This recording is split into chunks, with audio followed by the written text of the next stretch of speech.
Hi అండి, అందరికీ నమస్తే. నా విలన్ బాస్ పార్ట్ 4.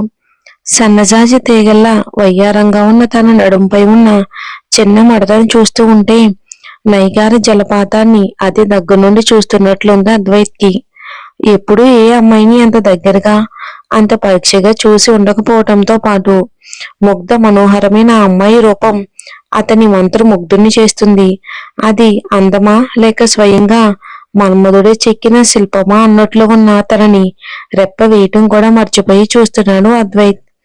అందం, అద్భుతం, సొబగు, సొగసు, సోయగం అన్నీ ఒకే దగ్గర రాసి పోసినట్టు ఉన్న ఆ లావణ్యం అద్వైత్ కి రాత్రి తాగిన మత్తు కంటే ఇంకా ఎక్కువ మత్తు కలిగిస్తుంది. ఇంకా ముఖ్యంగా చేత్తో కొలత వేసి చూస్తే ఉందా లేదా అన్నట్టుగా ఉన్న ఆ నాజూకైన నడుమును తనను గాలం వేసి దగ్గరికి లాగుతున్నట్లు అనిపిస్తూ ఉండగా ఇక తనని తను నిలవరించుకోలేక మెల్లగా లేచి తన సీటు దగ్గరికి వెళ్ళాడు అద్వైత్. ఇక దగ్గరికి వెళ్ళి తన పడుకున్న భర్త మోకాళ్ళ మీద కూర్చుని తనని అయస్కాంతంలాగా ఆకర్షిస్తున్న తన నడుం దగ్గర ఉన్న చీరని ఇంకొంచెం పక్కకి జరిపి వంగి అక్కడే గట్టిగా ముద్దు పెట్టాడు అద్వైత్. ఆ స్పర్శ తనకి కలిగించిన నిద్ర భంగానికి నొసలు కొద్దిగా చిట్లించి మెల్లగా కదులుతూ ఉన్న తన మోముని తన్మయతత్వంగా చూస్తూ తన అదరాల దగ్గరికి వంగాడు. ఇంతకు ముందు ఎప్పుడు తెలియని ఏదో కొత్త శరీర స్పర్శ తనకు తగులుతున్నట్టు అనిపించి ఒక్కసారిగా కళ్ళు తెరిచి చూసింది శిశిర. ఏం జరుగుతుందో అర్థం కాక ఒక్క నిమిషం పాటు అయోమయానికి గురై అంతలో తన మీదకు వంగుతున్న ఏదో ఆకారాన్ని చూసి భయంతో గట్టిగా వెనక్కి నెట్టేసి ఒక్క ఉదుటున లేచింది.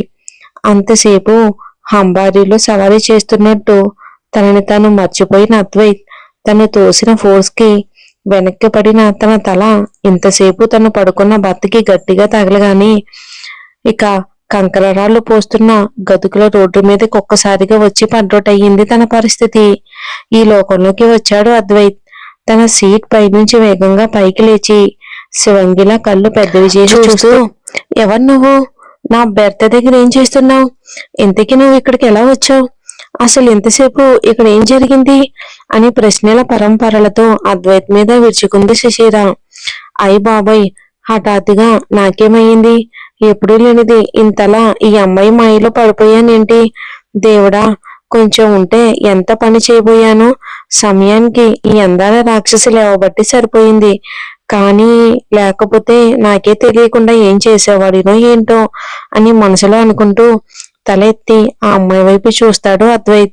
తన వైపే కోపంగా ఉరుముతూ చూస్తున్న తనని చూసి ఇప్పుడు ఏదో ఒకటి చెప్పి మాయ చేయకపోతే ఈ పిల్ల నన్ను ఇక్కడే రైల్లో సమాధి చేసేలా ఉంది అనుకుని, ఏంటమ్మాయి ఇందాకటి నుండి చూస్తున్నాను, చేసిందంతా నువ్వే చేసేసి ఇప్పుడు నా మీద పడి ఓ అని అరుస్తున్నావు అని అన్నాడు అద్వైత్.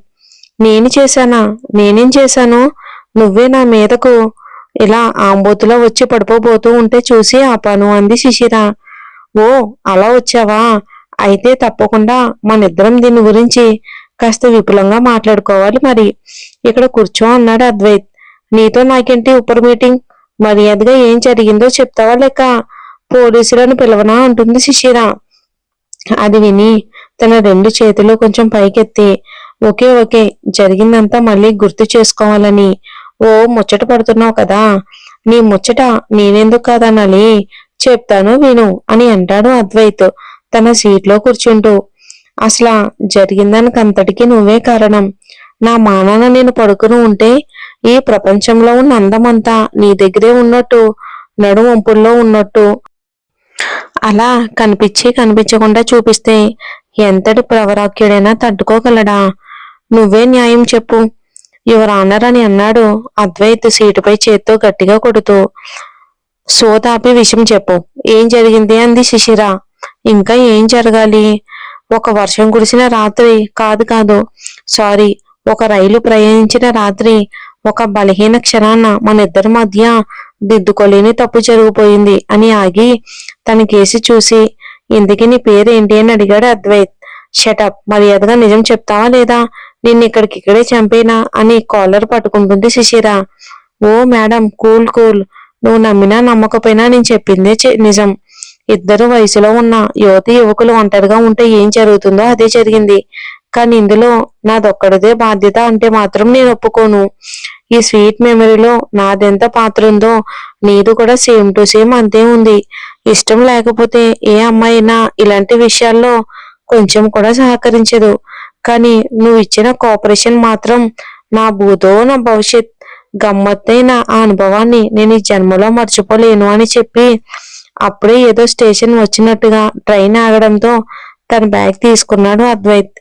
బ్యాగ్ భుజాన తగిలించుకుని ఇక స్టాచ్యూలా నిలబడిపోయిన శిశిర మొహం మీద చిటికలు వేసి thank for this great and sweet memory అని చెప్పి వెళ్ళబోయేవాడల్లా మళ్ళీ వెనక్కి వచ్చి ఏ మాటకు ఆ మాట చెప్పుకోవాలి. నీ నడుము మాత్రం సూపర్ ఉంది, ఆ పక్కన పుట్టుమచ్చ ఉంది చూడు, అదైతే కేక అని చెప్పి ఫాస్ట్ గా ట్రైన్ దిగి వెళ్ళిపోయాడు అద్వైత్. అలానే చిత్తరువులా కూర్చుండిపోయింది శిశిర. తన మనసు మెదడు ఆలోచన రహిత్యంతో మొద్దుబారిపోయింది. ఏం జరిగిందో స్పష్టత లేక ఏం చేయాలో తెలియక అలానే రాయిలా కూర్చుండిపోయింది. అతను చెప్పేది అబద్ధమో నిజమో అర్థం కాక పిచ్చికిపోతుంది తనకు. తనకే తెలియకుండా ఏమీ జరిగే అవకాశం లేదులే అని మనసుకి విషయం గుర్తొచ్చి అతను చెప్పింది అబద్ధం కాదు అని బుద్ధి ఎదురు తిరుగుతుంది.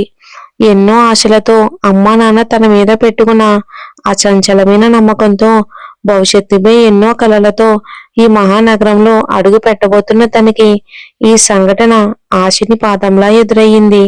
చిన్నప్పటి నుంచి ఏ సమస్య వచ్చినా ధైర్యంగా ఎదుర్కొనే తనకి మొదటిసారిగా తనపై తనకి నమ్మకం తగ్గినట్లు అనిపించింది.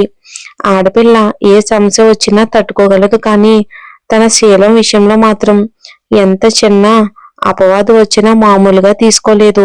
ఇప్పుడు తనకి తన శీలం మీదే సందేహం ఏర్పడే పరిస్థితి వచ్చి పడింది.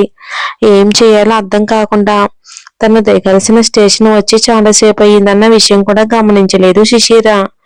అలాగే కదలకుండా శిలలా కూర్చున్న శిశిర దగ్గరకు వచ్చి తనని అలా చూసి భుజం తట్టి శిశిరాన్ని పిలిచాడు శారది.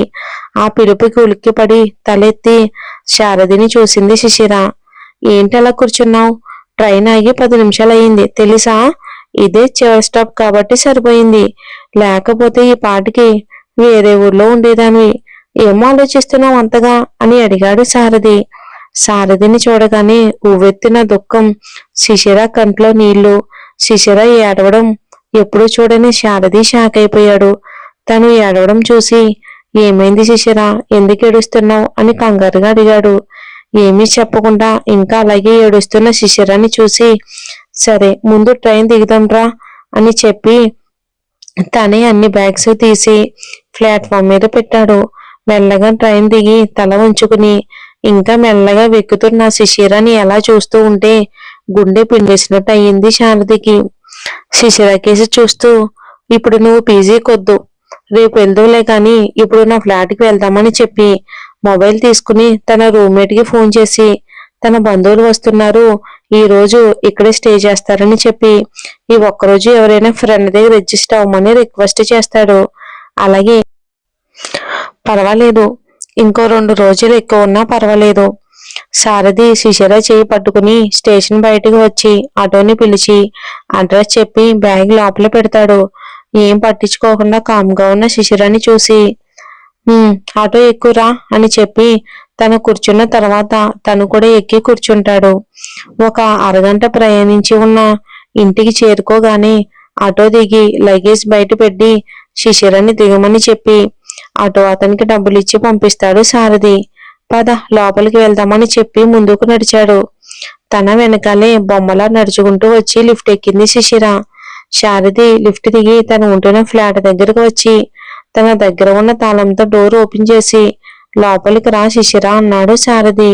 లోపలికి వచ్చి అక్కడే ఉన్న సోఫాలో కామ్గా కూర్చుంది తను.